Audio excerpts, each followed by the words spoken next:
বাংলাদেশের রাজনীতি আবারও তীব্র উত্তেজনার কেন্দ্রবিন্দুতে।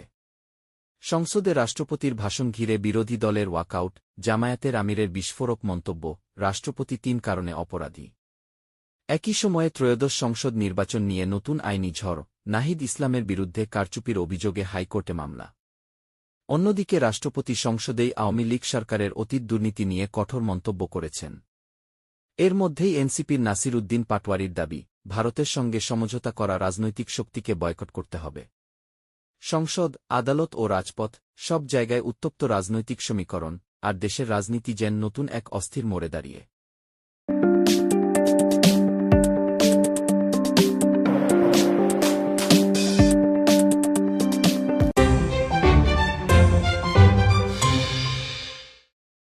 ত্রয়োদশ জাতীয় সংসদের উদ্বোধনী অধিবেশন ঘিরে যে রাজনৈতিক নাটকীয়তা তৈরি হয়েছে, তার কেন্দ্রবিন্দুতে উঠে এসেছে রাষ্ট্রপতির ভাষণ।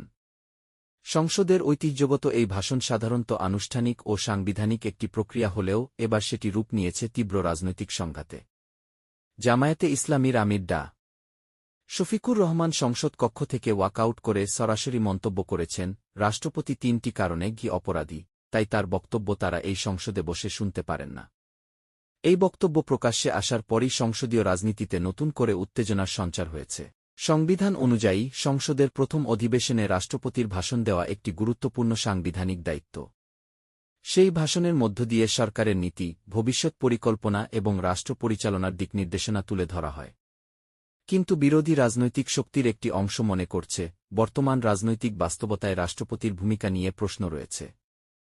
তাদের দাবি, রাষ্ট্রপতি যদি অতীত কোনো রাজনৈতিক সিদ্ধান্ত বা অবস্থানের কারণে বিতর্কের মুখে থাকেন, তাহলে তার বক্তব্য সংসদে শোনার বিষয়টিও রাজনৈতিকভাবে বিতর্কিত হয়ে উঠতে পারে। এই পরিস্থিতিতে ওয়াকআউট কেবল একটি প্রতীকী প্রতিবাদ নয়, বরং এটি একটি শক্ত রাজনৈতিক বার্তা। সংসদ থেকে বেরিয়ে যাওয়ার মাধ্যমে বিরোধী দল দেখাতে চেয়েছে যে তারা রাষ্ট্রপতির বক্তব্যের প্রতি আস্থা রাখছে না এবং তাদের রাজনৈতিক আপত্তি স্পষ্টভাবে জানাতে চায়। সংসদীয় রাজনীতিতে ওয়াকআউট দীর্ঘদিনের একটি প্রতিবাদ পদ্ধতি, যা সাধারণত বড় ধরনের রাজনৈতিক অসন্তোষ প্রকাশের মাধ্যম হিসেবে ব্যবহৃত হয়। অন্যদিকে সরকারপক্ষ ও অনেক বিশ্লেষকের মতে, রাষ্ট্রপতির ভাষণ একটি সাংবিধানিক প্রথা এবং এটি নিয়ে এমন তীব্র প্রতিক্রিয়া সংসদীয় পরিবেশকে আরও উত্তপ্ত করে তুলতে পারে। কারণ রাষ্ট্রপতি রাষ্ট্রের একটি সাংবিধানিক প্রতিষ্ঠান, এবং তার ভূমিকা নিয়ে প্রশ্ন উঠলে সেটি পুরো রাজনৈতিক ব্যবস্থার ওপর প্রভাব ফেলতে পারে। সব মিলিয়ে রাষ্ট্রপতির ভাষণ ঘিরে এই সংঘাত দেখিয়ে দিচ্ছে, বাংলাদেশের বর্তমান রাজনৈতিক পরিবেশ কতটা সংবেদনশীল ও উত্তপ্ত। সংসদের ভেতরে যে বিতর্ক শুরু হয়েছে তা ভবিষ্যতে আরও বড় রাজনৈতিক আলোচনার জন্ম দিতে পারে। কারণ এখানে শুধু একজন রাষ্ট্রপতির ভাষণ নয়, বরং রাষ্ট্রীয় প্রতিষ্ঠান, রাজনৈতিক বৈধতা এবং সংসদীয় সংস্কৃতির প্রশ্ন জড়িয়ে আছে।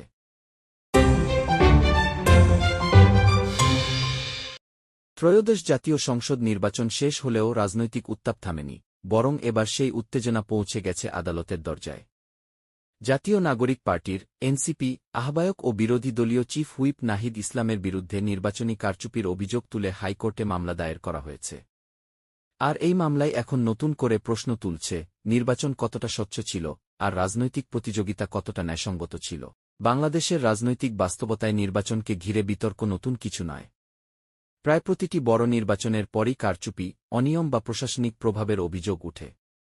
কিন্তু কোনো প্রভাবশালী রাজনৈতিক নেতা বা সংসদ সদস্যের বিরুদ্ধে সরাসরি আদালতে মামলা হওয়া বিষয়টিকে আরও নাটকীয় করে তোলে। কারণ তখন বিষয়টি শুধু রাজনৈতিক অভিযোগের মধ্যে সীমাবদ্ধ থাকে না, বরং তা আইনি প্রক্রিয়ার মধ্য দিয়ে যাচাইয়ের পথে যায়। এই মামলার মাধ্যমে মূল প্রশ্নটি দাঁড়িয়েছে, নির্বাচনী প্রক্রিয়ায় কোথাও কি নিয়ম লঙ্ঘন হয়েছে। ভোট গ্রহণ, ফলাফল ঘোষণা কিংবা প্রশাসনিক ভূমিকা, এসব ক্ষেত্রেই যদি কোনো অসঙ্গতি প্রমাণিত হয়, তাহলে সেটি শুধু একটি আসনের প্রশ্ন নয়, বরং পুরো নির্বাচনী ব্যবস্থার বিশ্বাসযোগ্যতার উপর প্রভাব ফেলতে পারে। রাজনৈতিক বিশ্লেষকদের মতে, আদালতে এই ধরনের মামলা কখনো কখনো দুই ধরনের প্রভাব তৈরি করে। একদিকে এটি নির্বাচনী প্রক্রিয়ার স্বচ্ছতা যাচাইয়ের সুযোগ তৈরি করে, অন্যদিকে রাজনৈতিক উত্তেজনাও বাড়িয়ে দেয়। কারণ মামলার রায় যেদিকেই যাক না কেন, তা রাজনৈতিক বিতর্ককে আরও গভীর করতে পারে। সব মিলিয়ে নাহিদ ইসলামের বিরুদ্ধে হাইকোর্টে দায়ের হওয়া এই মামলা শুধু একটি আইনি লড়াই নয়, এটি বাংলাদেশের নির্বাচন ব্যবস্থা, রাজনৈতিক প্রতিযোগিতা এবং গণতান্ত্রিক প্রক্রিয়ার উপর নতুন করে আলো ফেলছে। এখন সবার নজর থাকবে আদালতের পরবর্তী পদক্ষেপের দিকে, কারণ সেই সিদ্ধান্তই নির্ধারণ করতে পারে এই বিতর্ক কোন দিকে মোড় নেবে।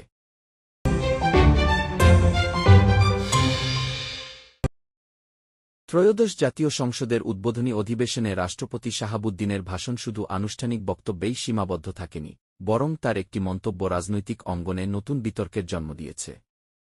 ভাষণের এক পর্যায়ে তিনি বলেন, এক সময় আওয়ামী লীগ সরকার বাংলাদেশকে দুর্নীতিতে চ্যাম্পিয়ন কি বানিয়ে ক্ষমতা থেকে বিদায় নিয়েছিল। এই মন্তব্য সামনে আসার পরই রাজনৈতিক মহলে শুরু হয়েছে নতুন আলোচনা, সমালোচনা এবং পাল্টা প্রতিক্রিয়া। বাংলাদেশের রাজনৈতিক ইতিহাসে দুর্নীতিতে চ্যাম্পিয়ন শব্দটি অত্যন্ত সংবেদনশীল একটি প্রসঙ্গ। অতীতে আন্তর্জাতিক বিভিন্ন সূচকে দুর্নীতির অবস্থান নিয়ে যে বিতর্ক তৈরি হয়েছিল, তা দীর্ঘদিন ধরে দেশের রাজনীতিতে আলোচনার বিষয় হয়ে আছে।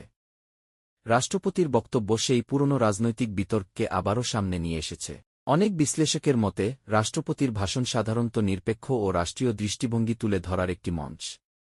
কিন্তু যখন সেখানে অতীত কোনো রাজনৈতিক দলের ভূমিকা নিয়ে সরাসরি সমালোচনা উঠে আসে, তখন তা রাজনৈতিকভাবে নতুন ব্যাখ্যার জন্ম দেয়।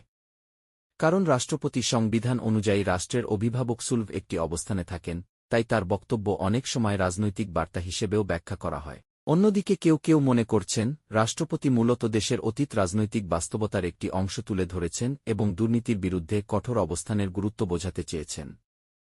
তবে বিরোধী রাজনৈতিক শক্তি এটিকে রাজনৈতিক সমালোচনা হিসেবেও দেখতে পারে, যা ভবিষ্যতে সংসদীয় বিতর্ককে আরও উত্তপ্ত করে তুলতে পারে। সব মিলিয়ে রাষ্ট্রপতির এই মন্তব্য শুধু একটি বক্তব্য নয়, এটি বাংলাদেশের অতীত রাজনৈতিক ইতিহাস, দুর্নীতিবিরোধী অবস্থান এবং ক্ষমতার পালাবদল নিয়ে নতুন করে আলোচনার দরজা খুলে দিয়েছে। আর সেই আলোচনাই এখন সংসদের ভেতর থেকে শুরু হয়ে দেশের বৃহত্তর রাজনৈতিক অঙ্গনেও ছড়িয়ে পড়ছে।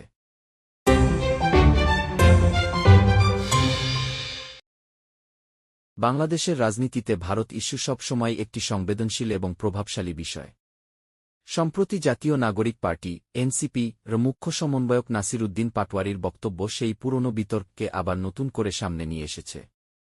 তিনি বলেছেন, যারা ভারতের সঙ্গে সমঝোতা করছে তাদের রাজনৈতিকভাবে বয়কট করা উচিত। এই বক্তব্য প্রকাশ্যে আসার পর থেকেই রাজনৈতিক অঙ্গনে শুরু হয়েছে তীব্র আলোচনা ও মেরুকরণ। বাংলাদেশ ও ভারতের সম্পর্ক ঐতিহাসিক, ভৌগোলিক ও অর্থনৈতিকভাবে অত্যন্ত গুরুত্বপূর্ণ। দুই দেশের মধ্যে বাণিজ্য, সীমান্ত নিরাপত্তা, পানি বণ্টন, জ্বালানি সহযোগিতা, এসব বিষয়ে দীর্ঘদিন ধরে সহযোগিতা ও আলোচনা চলছে।